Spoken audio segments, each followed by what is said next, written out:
Hey guys, it's time for a news dump. Now we know you all out there, you think we're some sort of mystic Nostradamus-like figures who have the ability to predict anything from the future of the entertainment industry with pinpoint accuracy. And I get it, you're very, very impressed by that. It's fine, you're welcome. But to be fair, anytime we make a prediction about something, it's almost always based on us choosing whatever is either the most boring, lame, or, let's be honest, predictable outcome possible. So when we said on News Dump previously, and then when I also tweeted a few months back that it was only a matter of time before Warner Brothers and DC picked up James Gunn for one of their movies, it wasn't just a shot in the dark.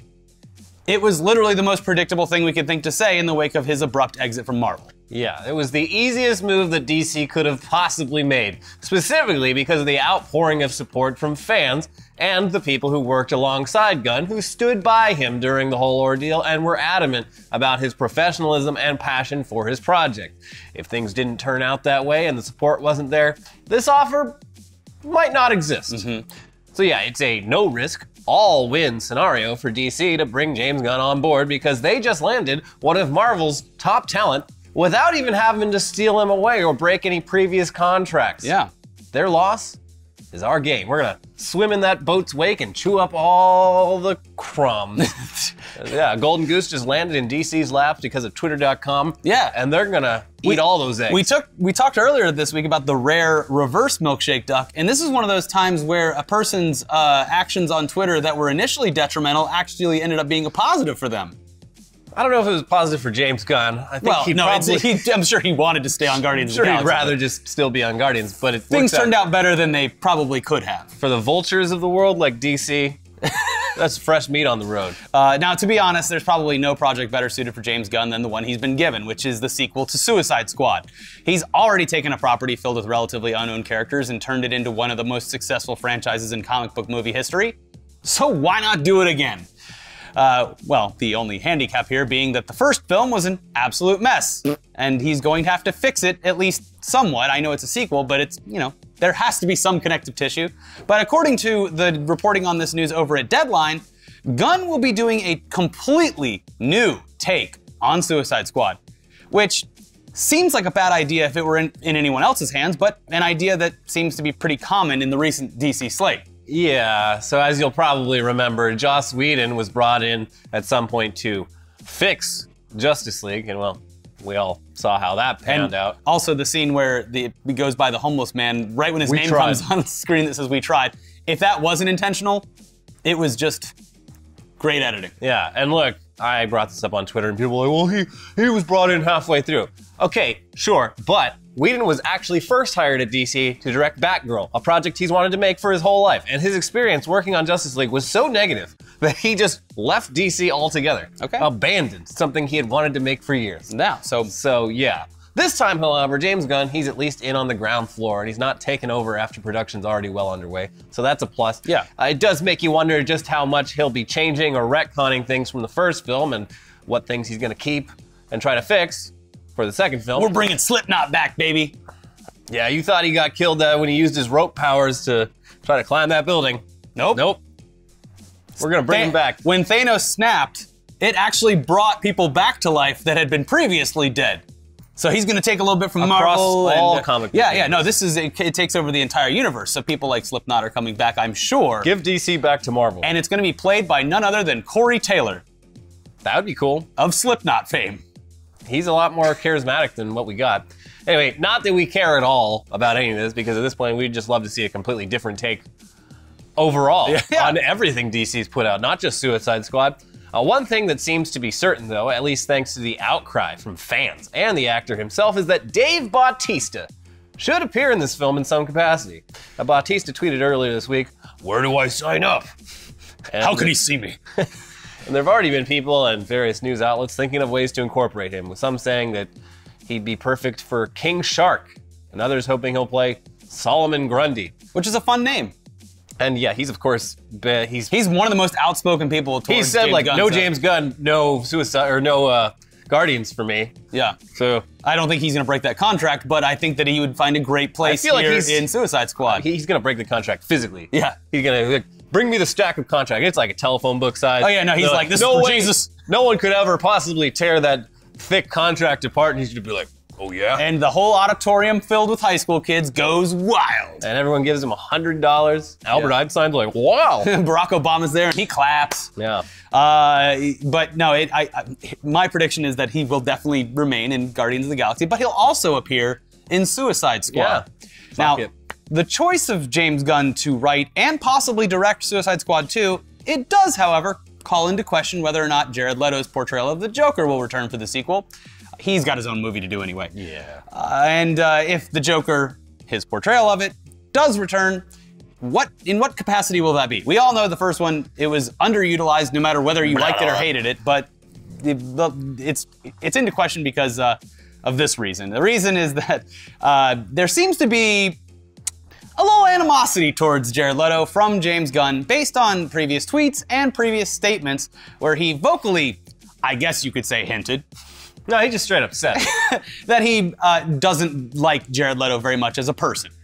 Specifically, there's a tweet from back in 2012, which I believe is deleted It's now gone because a lot of things were deleted. So maybe it was just another one of those jokes. But he tweeted back in 2012 that he was driving home from Vegas, and while he was doing that, he was trading stories with friends about how much of a dick Jared Leto is. And there's at least 1 or 2 occasions where he alluded to the fact that Leto might be into underage girls. So yikes. You're words. a pedophile. And I don't know how many sign dollars are backing that one up. Here's the thing, people work with people that they hate all the time in the entertainment industry, so I don't know what's gonna happen with this. It's just a bit odd that he has been vocal about this. Yeah. So, I mean, you know what I think it's gonna come down to? Just like him getting hired on, DC is gonna listen to Twitter, they're gonna put up a Twitter poll, and they're gonna see whether these two should work together. And making a movie by Twitter committee, it hasn't been done yet, as far as I know, and I think they might be onto something. What could go wrong? As for the director of the first Suicide Squad and how he feels about being pushed out of the running for the sequel, he actually seems pretty stoked on the idea of James Gunn taking over, saying in a tweet earlier this week, "I think it's an incredibly brave and smart move by the studio. James is the right man for the job." Cool. All right. Yeah. Overall, this choice seems to be perfect for DC and Warner Brothers, and we sincerely hope that he can do something special with this franchise. This very damaged franchise. This is a franchise with damage tattooed on its face. Yeah, it says it all right there in the promo photos. At the very least, it's made us at least somewhat excited to see where this franchise is going to go in the future. And hey, in the meantime, we actually have a decent slate of exciting films coming out from those two companies in 2019. So that's cool. Yeah. So speaking of Jokers, though, we've all been pretty excited seeing all the little glimpses of that other Joker project, the one with Joaquin Phoenix that's currently in production and apparently just allows anyone with a camera to walk right up to the set and film.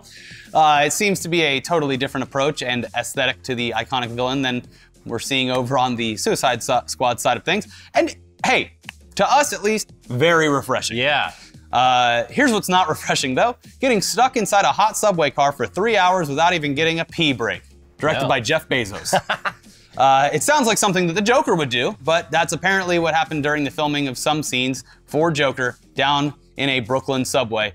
You know, Jared Leto famously sent butt plugs and used condoms to his castmates under the guise of going method. And in this scene, it seems to be that Joaquin Phoenix wants everyone to be method with him. Yeah. If I have to pee my pants, you all have to pee your pants. Yeah. Extras, they were supposedly banging on the doors at one point to be let out, and some of them just peed in the crowded subway cars. Because if they're filming in a subway in Brooklyn, you're not gonna notice. There's already pee there. You're not gonna notice. They at least tried to pee onto the tracks though, through the tiny gaps in the doors. That's some bullshit if that's true. Regardless about if you're stoked about the movie or not. Supposedly the actors unions are getting involved now, so that's good, but after all the very good press about this movie, seems like you should just open the doors and let them have a little pee break. Yeah, give them some air. I worked as an extra for a couple of years in my youth, and it was awful. And you slept in your car multiple times. Well, yeah, yeah, no, you'd be surprised how often this kind of shit happens on major studio movies where you would think it wouldn't. Yeah. Yeah, the extras are treated very poorly. Especially if you're not a member of the union. Like, just watch the fabulous documentary Extras starring Ricky Gervais to see what it's all like. It was a little worse than that. Yeah. At least in the UK, their labor laws are a little better. Yeah. Anyway, next, before we get into trailers, we have an update to a story from last week involving the Fyre Festival, their founder, and their all-around terrible person, Billy McFarland. Now, last week we told you that his fate would soon be decided and that prosecutors were seeking a very ambitious prison sentence for this oddball scam artist. And on Thursday this week, the decision was handed down by the courts. No more apple picking and baseball hitting for you, little Billy McFarland.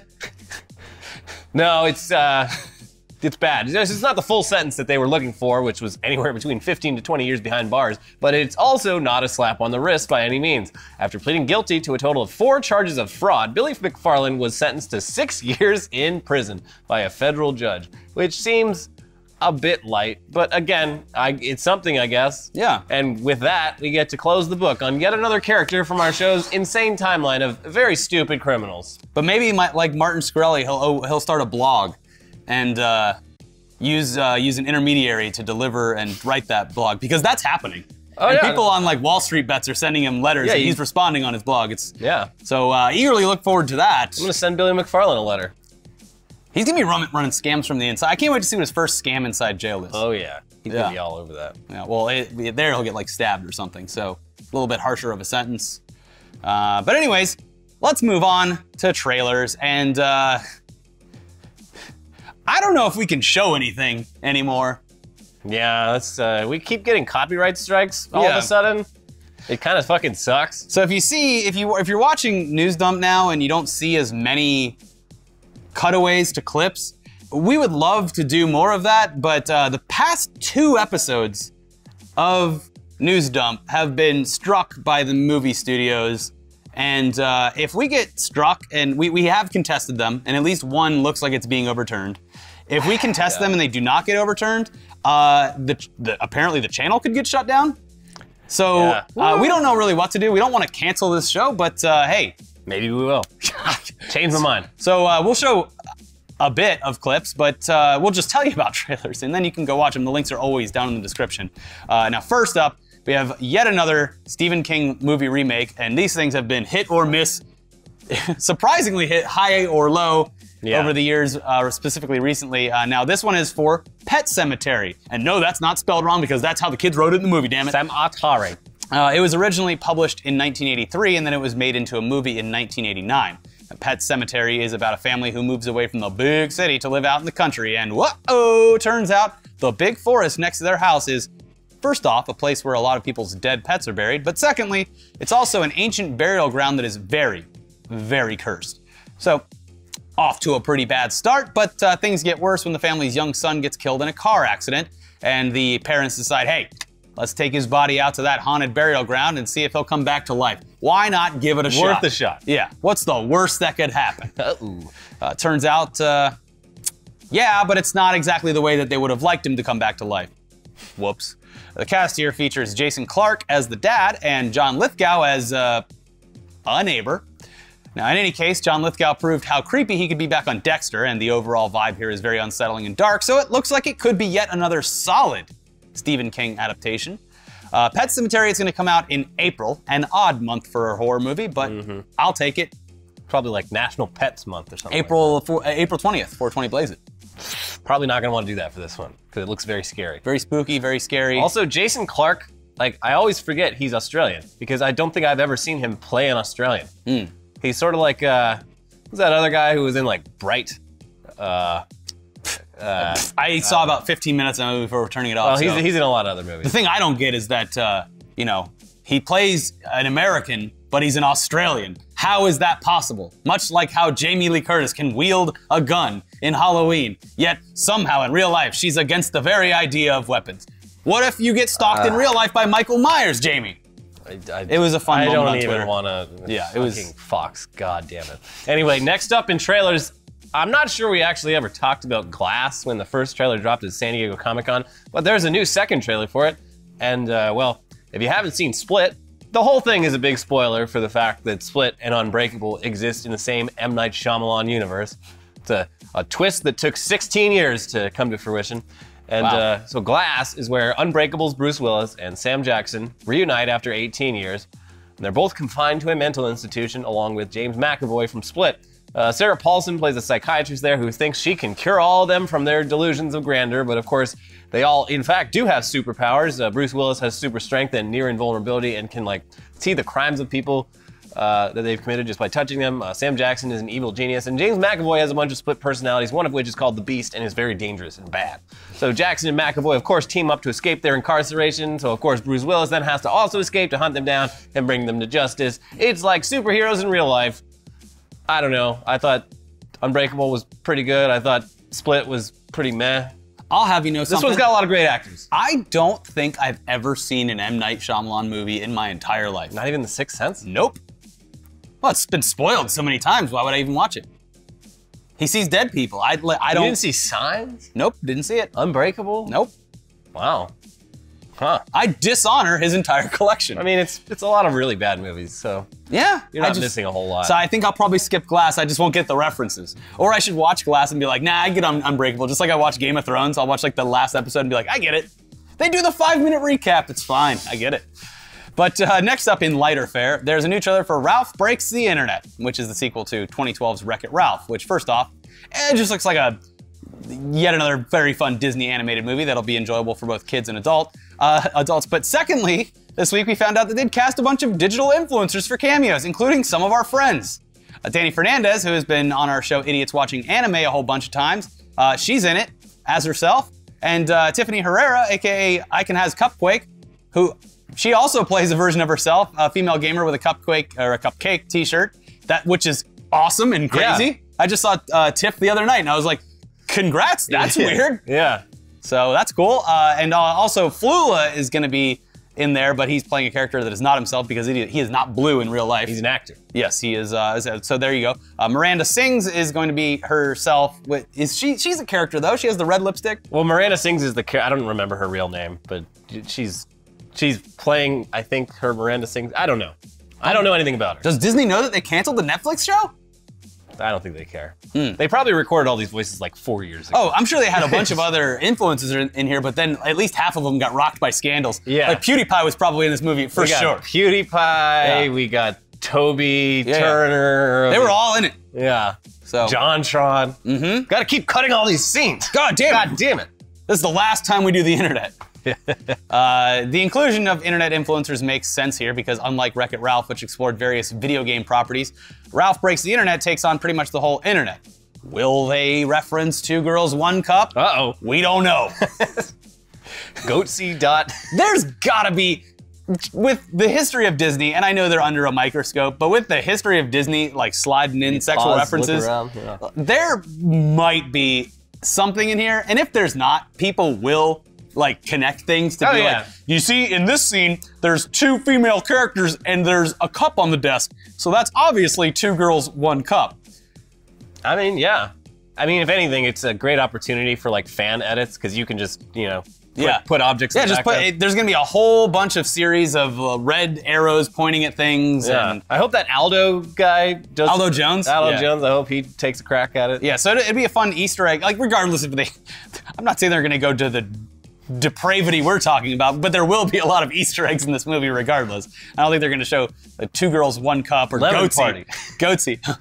Lemon Party at 4.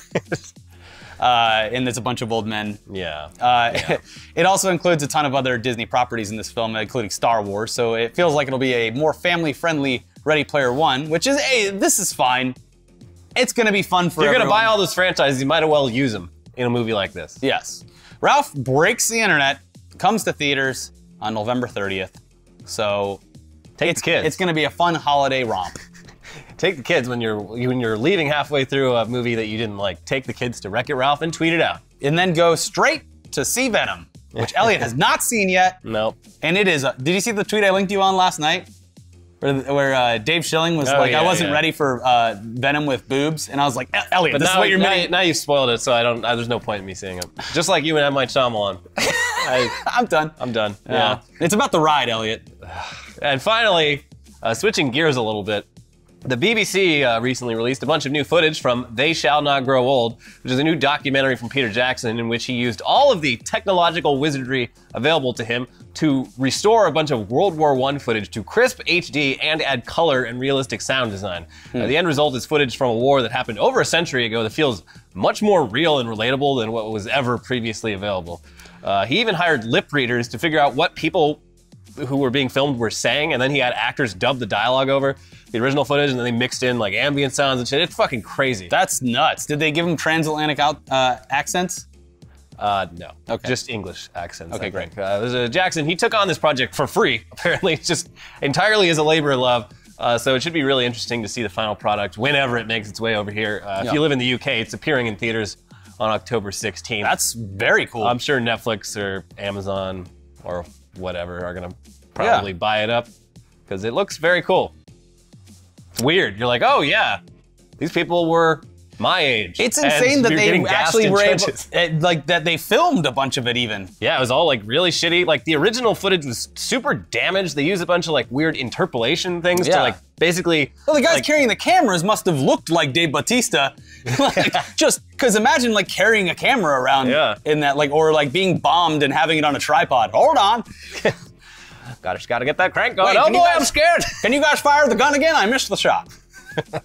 Well, I'm excited to see that. It actually boggles my mind how he was able to recreate this in a way that's both accurate and visually amazing. So that Weta Digital Studios, they know what they're doing. You gotta take a flight down there whenever there's like a cheap I'll mistake. just come knock on Weta's door. No, they do tours. Oh, they do? Yeah. Right, so if there's ever a cheap flight, or if you ever see a cheap flight, it is worth the trip down to Mordor to go see Weta Digital. It's fucking They just do wild. a quick hop, skip, and a jump 25-hour flight to New Zealand.